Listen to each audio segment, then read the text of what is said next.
সৌদির বিমান ঘাঁটিতে বিস্ফোরণ, হামলার অভিযোগ প্রত্যাখ্যান ইরানের।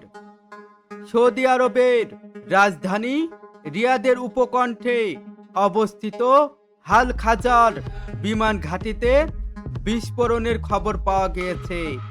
ঘাঁটিটির সম্ভবত ক্ষেপণাস্ত্র হামলার আশঙ্কায় সতর্কতা জারি করা হয়। এর কিছুক্ষণ পরই বিস্ফোরণের শব্দ শোনা যায়।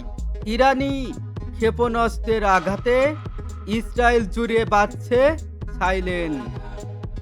ইরান থেকে ছোড়া একাধিক ক্ষেপণাস্ত্রের আঘাতে মধ্য ও দক্ষিণ ইসরায়েলের বেশ কয়েকটি শহরে সতর্কতামূলক সাইলেন বেজে উঠেছে।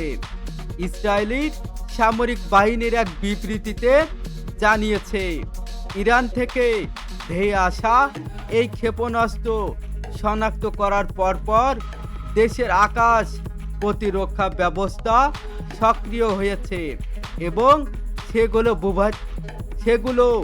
ভূপাতিত করার চেষ্টা চলছে।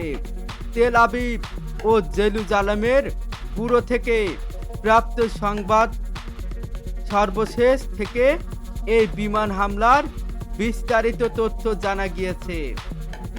দফায় দফায় ইসরায়েলে ক্ষেপণাস্ত্র হামলা চালাচ্ছে ইরান। ইরানের পক্ষ থেকে ইসরায়েলকে লক্ষ্য করে আবারও এক দফায় নতুন ক্ষেপণাস্ত্র নিক্ষেপ করা হয়েছে। ইসরায়েলি প্রতিরক্ষা বাহিনী আইডিএফ এর তথ্য নিশ্চিত করে জানিয়েছে, তাদের